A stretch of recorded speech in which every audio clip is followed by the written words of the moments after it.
welcome everyone. It's great to have you joining us today for the October Michigan Bird Friendly Communities Lunch and Learn. We're going to be discussing fall garden cleanup, yard cleanup today. But before we get to that, I just want to cover a few logistics with everyone. My name is Lindsay Kane. I am the Education Coordinator at Michigan Audubon. I'll also be your speaker for today. I'm really glad to have you joining me so I can cover these things with you. It finally feels like fall, or at least where I am. It's been kind of warm the last few days, so that's really nice.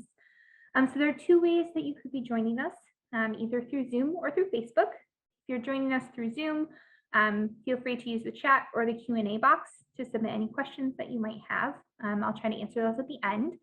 If you're joining us on Facebook, you can submit your questions directly through the comment section, and again, we'll get to those at the end. So this is one of our webinars that's part of an ongoing year-long Bird Friendly Communities Lunch and Learn series. Each month we cover a different topic that's related to our Michigan Bird Friendly Communities program in some way. We've gone through quite a few topics so far this year, but this is being recorded. All of those have also been recorded. So you can view this recording directly after we finish on our Facebook page. It'll also get posted to the Michigan Audubon YouTube channel in the next few days. You can view any of the other webinars that we've already had through Michigan Audubon's Facebook page or our YouTube channel as well. So if you're watching a recording of this, or if you have questions at a later time, you can submit those to us at our general email address at birds@michiganaudubon.org. So today, we're going to be discussing fall garden cleanup. I'll also throw in some yard cleanup as well. But I'm really happy to have you with us today. So thank you for joining us. Fall garden cleanup, yard cleanup is something that I think can be a really fun topic to discuss with folks. There's a lot of, societal pressure and societal norms to keep your lawn really well manicured, your garden's really neat and clean. But there's something to be said for not really doing much work in the fall. So fall yard and garden cleanup, or lack thereof, is really what we're going to discuss today. So I know that in my experience, fall came around when I was younger, we'd rake all the leaves, clean everything up. I think that's pretty common for a lot of people. A lot of folks have that same kind of experience. And I'm here to tell you that maybe you don't need to do all that work in the fall, which could be a relief for everyone. So the simple saying is, leave your leaves and keep your seeds. So the goal behind all of this is to create habitat for wildlife throughout the later fall and winter. And what's really most important is having cover, structure, and seeds. Those three things can be built in by leaving some of your typical or typically thought of as fall yard work until the spring. So we're going to talk about some ways to help create that cover, structure, and leave seeds for our feathered friends, but also a lot of other wildlife in our yard.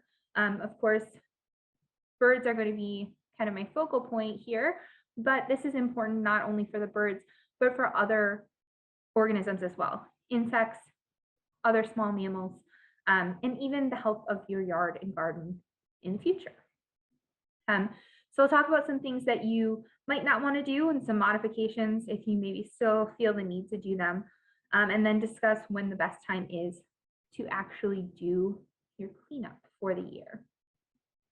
So first of all, don't cut back your plants. So seed heads are a huge food source for birds, okay? Seeds can be left from either flowering plants or grasses. And it's a really nice supplement. It's kind of like nature's bird feeder, right? So even if you have bird feeders in your yard, these seeds can be a great supplement to our birds, and it's really fun to watch them eat the seeds directly from the plants. Now, these are just a few examples of some different plants that are great for seeds. You've got your coneflowers, asters, sunflowers, and coreopsis species. Most of their plants don't look like this right now. They're much more drab looking, right? They're not so bright and beautiful, but they have these really great seeds. And it's really nice to be able to share those seeds with our birds. It's really nice to be able to look out your window and see birds eating directly from the plant. I know at the Michigan Audubon office, we have some really nice native gardens, and they're right outside our windows. It's really cool in the fall and in the winter because the birds come and eat a lot of the seeds off of the flowers and the grasses that are there. I really appreciate the sparrows love to eat the seeds off of the grasses, and they kind of land on the grass and climb up towards the seed head, and it bows over. So you get like kind of an arc. And then either if they're kind of big, some of our sparrows are a little bulkier, they'll kind of fall off and the plants go flying. Or if they jump off, the plants kind of pop back up. And it can be really entertaining. I can lose lots of time just watching them because it's really fun to be able to see. Goldfinches, you see a lot of goldfinches eating seeds off grasses and plants. Chickadees, other types of finches, jays, nuthatches, our sparrows, of course, cardinals, all of our seed-eating birds really appreciate and enjoy having those seeds available. Now, that being said, there are times where you might want to consider taking care of some of those seeds, deadheading your plants, for example. Maybe you don't want to do all of them, but it's nice sometimes. So I've been in my current house just over a year, and last summer when we moved in, there were like no native plants in our yard. There were some invasives and some non-natives. The invasives, I got rid of those right away, but I planted a couple of plants last year, and those plants have grown in number and in size. But last year I had this really nice purple coneflower that one of my coworkers gave me as a housewarming present. It wasn't huge. It only had about 4 buds on it and had some really great seeds. But my goal was to be able to grow my native plants a little bit larger and be able to have more for the birds in the future. So I utilized those seeds to plant around my coneflower to get more. And this year my plant has, kind of quadrupled in size and has a lot more flowers on it, a lot more buds, a lot more seed heads.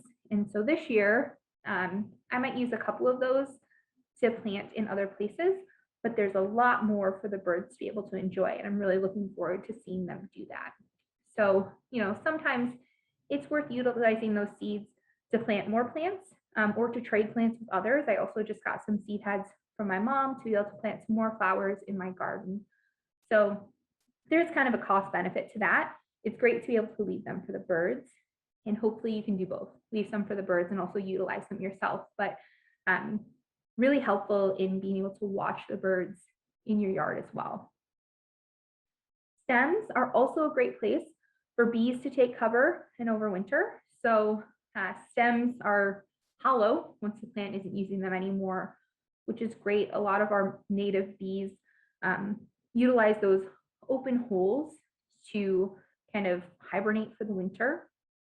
So leaving those in your garden can be a great place for them to overwinter, a safe, secure place for them to be warm and have what they need so that they can reemerge in the spring and give us all the wonderful benefits that bees can offer. But, some people, those stems can kind of start to fall over, start to be a little too messy for them. The alternative to that is to trim them, but lay them in a nice pile somewhere in your yard or in your garden, because the bees can still utilize them that way and not really take care of them until the spring. So it's a really great habitat for our bees and some other insects that need to burrow in and find a place that's safe and warm for them for the winter. Tall plants also make great roosting spots for the birds. They offer protection and shelter for small mammals. It's a great way to be able to provide that kind of structure in the habitat so that you can see the birds. It's a nice place for them to land during the winter. You can get some really great looks at them or photographs if you're into that. And it can be really nice for those other animals too, because by having those pieces standing up, it creates more cover on the ground as well for them to be able to kind of utilize that space for safe haven, help keep them warm and protected as well. So, these grasses and these flowers can provide all of the things that we were talking about, right? Shelter, cover, space, seeds, those things that all of our animals and wildlife need. Additionally, you can use some of those plants if you do decide to trim them as part of this next thing, which is build a brush pile. Brush piles create really nice protective cover for our birds, for insects, reptiles, amphibians, and even mammals. So brush piles really are great for all of our wildlife to be able to find a nice place to take cover. During the winter, there aren't leaves on trees or bushes, so they're really out in the open a lot. And brush piles create that kind of same safe space as leaves can for our wildlife. So it's a nice place for them to hide from predators. It's also a nice place to take cover from really harsh weather. They can provide space to rest. It can also provide food, because depending on what you're putting in your brush pile, there may be remnants from those things for, seed or berries. That can be great food sources as well for all of this wildlife. Bees, butterflies, and other insects can also find places to burrow and overwinter where brush piles are present. The brush pile creates kind of a little bit of a blanket, keeping the ground a little warmer than what it might have been, keeping that snow off the ground, which can be great for our insects to be able to overwinter, and also provides protection because they're covered. So brush piles can be great. They're a great way to kind of utilize some of that stuff that you do need to clean up in the fall or other times of year, and still really build that habitat in your yard for our wildlife. They can also be really entertaining to watch. It's surprising how much life comes from, a pile of sticks. So if you have the space and the capacity, this is a really great way to be able to help, especially in the fall for the winter months, all of the wildlife that utilize our yards. You also want to try not to remove all of your leaves. So this is always fun to tell people, you don't have to rake up all your leaves. It's kind of like I'm giving them a free pass, right? But leaves provide cover and protection for insects, all right? Again, just like the brush pile, that layer on the ground can help provide warmth and shelter, that cover that the insects need to really feel safe. So bees, butterflies, other insects use that during the winter, and can be really important. Now, that doesn't mean you have to leave all of the leaves in your yard. You can, and depending on what kind of situation you have in your yard, it may make a lot of sense.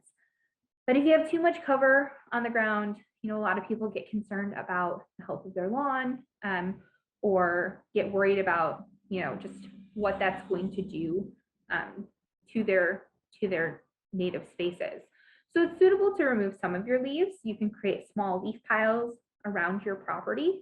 You can also mow over the leaves. So that's really important during the early fall.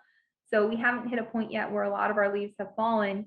It's a great time to just kind of mow over those leaves, mulch it up, and those smaller pieces can still offer some protection and also protect and nourish your grass. So it can be kind of a win-win situation for everything. These leaves, though, are really important. And so even if you haul some off site, I know that we've had to do that here at my house. There's just too many of them in one area. We need to get rid of a few because of where we live. But we still like to keep some leaves. It's really important. Many of our predatory invertebrates, including things like assassin bugs, praying mantises, lacewings, wolf spiders, damsel bugs, and other arachnids, utilize leaf litter to burrow beneath for the winter. And this is really important because they're beneficial to us to help minimize pest infestations in the early spring. So we want some of these predatory insects, predatory invertebrates around our yard to help keep our pests away. And so by providing them this shelter and cover, you can really help with that. These are also really great food sources for some of our bugs and other wildlife. And so it's nice to remember that as well. But the biggest thing is this isn't just beneficial for them, it's also beneficial for the health and well-being of our own yards and gardens. So it's a good thing to kind of keep in mind if possible. All right, so this next one is great for the fall because I think in the fall is when we really think about trimming things back, but this is true year round. And that is that you should leave snags standing. So snags, which are dead trees, can be really beneficial habitat for a lot of different wildlife. Now, these trees should only be left if it's safe, but they provide cavities for nesting and shelter for our birds, bats, and other mammals. They also provide habitat and protection from insects who use their bark that's kind of loose on the outside. Birds and squirrels also cache or hide food for the winter in snags. So squirrels do this a lot, but so do blue jays and chickadees. They'll collect a bunch of food in fall, store it in a safe space, like an old dead tree, and then come back to it all winter long to have a food source. So they can be really important for those things. They're also really great for roosting space for our birds. It's a good place for them to rest, good place for them to hunt, good place for them to be around. So they really are a critical piece of habitat, and they should be left in our yards when it's safe to do so. So, of course, if it's not structurally sound, if it's in a place that could fall on a building or person, that's not something we want to suggest. But if it's possible to leave it and it's in good working order, then I suggest you do. It can be really, really nice, and you can see some different types of wildlife utilizing it. Also, if it's in a really good place that's not close to a lot of other things, you can leave it until it falls and creates a different type of habitat. So it can be really nice to watch that whole habitat lifelong process of this dead tree, from living tree to dead tree to fallen log, can provide different things at each stage for different parts of our wildlife and ecosystem, which is really nice. So I consider it kind of a privilege to be able to have a tree like this in your yard. Unfortunately, I don't live in a space where I think I'd ever be able to have one. And so if you don't, that's fine too. But if you do, I encourage you to utilize that and enjoy its benefits. So for very obvious reasons, we also don't want to use chemicals in the fall, especially. They can harm insects that have taken shelter, birds that are eating seeds, and mammals that are foraging through the snow. So in the fall, when you apply chemicals, because everything's kind of soaking in, it gets soaked in and it can cause a lot of problems, especially if you've created this really nice place for insects and birds and mammals and other wildlife to be able to find refuge in your yard. So minimizing the use of chemicals and only using them when necessary, and preferably not in the fall, can be really, really helpful in taking care of and protecting our wildlife in our yards. You also want to clean out your nest boxes. So nest boxes can be cleaned out in the fall or the spring. It's up to you. But I'm going to make a point for why I think the fall is a great time to do that. And that's mostly because they provide great shelter during the winter months. It can be harsh out there in the elements during the winter, especially if we have a really cold snap. So nest boxes provide a really great place for our birds to roost and stay warm. It's been documented to have several different birds in one house roosting when it's really cold. So one of the best things you can do before the spring anyways is to clean out old nests and debris so that it's ready for new residents and new birds to build their nests. But by doing that in the fall, you also provide more roosting space for the winter.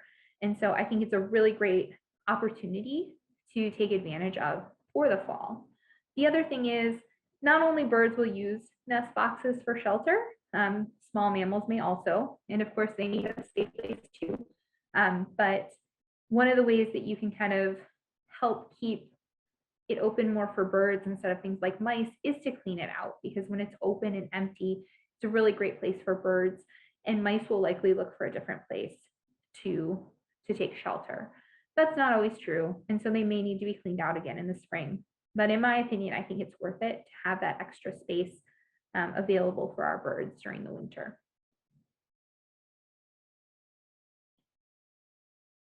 So we've talked about all of these things to kind of wait, put on hold, take care of, sparingly. But when's the best time to really clean up your yard? So many experts suggest waiting until the spring when there have been several days at 50-degree temperatures or higher, and then you can thoroughly clean up all your plant material, all of those leaves that are left over, anything in your yard or your garden. And this offers enough time for the insects that have overwintered. It gives them enough time to kind of emerge and move to plants and other spaces in your yard. It's also great because it normally catches some of our migratory birds so that they can utilize the rest of any of the shelter or seeds or fruit that's left over. Kind of a great way to use all of the resources, no waste situation. And you can kind of get the most out of your garden and your yard in that capacity. It's also a great time to think about cleaning up, spring cleaning. Spring cleaning can work for your yard as well. And it can be really beneficial in helping to make sure that our wildlife is protected and happy and our yards are healthy. So it can be a great win-win situation for all of those animals living in your yard as well as yourself. So although social norms kind of suggest that we should have these well-manicured, perfect lawns and gardens, there's something to be said for taking a messier approach. And this is true, at all times of the year, right? Our native plants do great on their own. It's great to leave them during the fall so that they can really serve their purpose. But it also might provide a lot more enjoyment for you as well. When you stop worrying about trying to clean it all up and make it look perfect and really enjoy what it has to offer, it can be a really beneficial time for you to experience your yard and the wildlife to have a nice place to be able to take refuge. So I encourage you all to kind of consider that. It sounds great in some ways to some people because it seems like, oh, I can put off the work a little bit longer.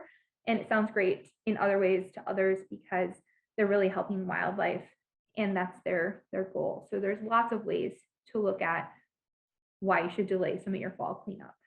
So I know that was kind of brief. It is really easy to cover all of these kind of topics, but I would be happy to take any questions that anyone might have. So again, if you're joining us on Zoom, you can submit those questions to the Q&A box. And if you're joining us on Facebook, you can do that through the comment section as well.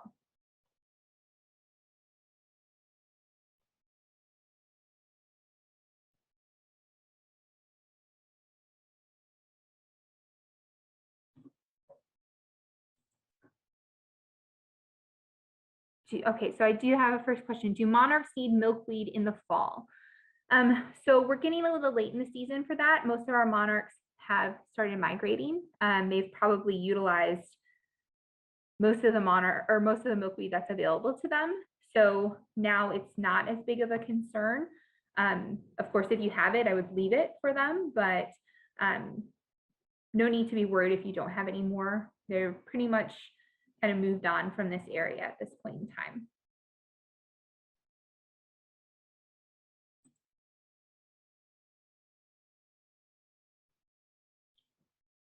All right, so somebody's asking me on Facebook about anything special for bats. Bats are not in my repertoire here as much as some of our other things, but that shelter is important for them too. Most of them will hibernate soon, so having a space for them to be able to do that can be beneficial for them as well.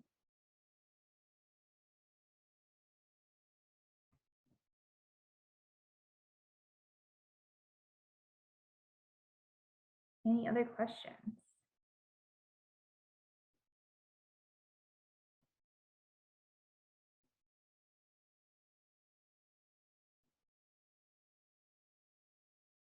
The great part about this to me is that it's a pretty simple, straightforward concept. And I think that it's really great because it's easy for anyone to be able to share with others. So I hope that you all are willing to kind of share with other people why you might leave your garden a little messier in your yard and take care of those things as well. Do any birds eat acorns? I do think some of our larger seed-eating birds will eat them. I think blue jays have been known to eat acorns. They'll cache them sometimes. But I think for the most part, squirrels probably take care of most of the acorns that are around.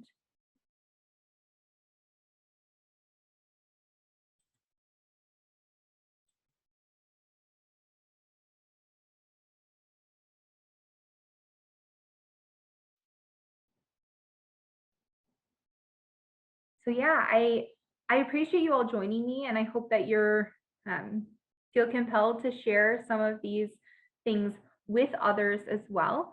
It's a great way to be able to help um, the wildlife, the birds, the insects, mammals, invertebrates.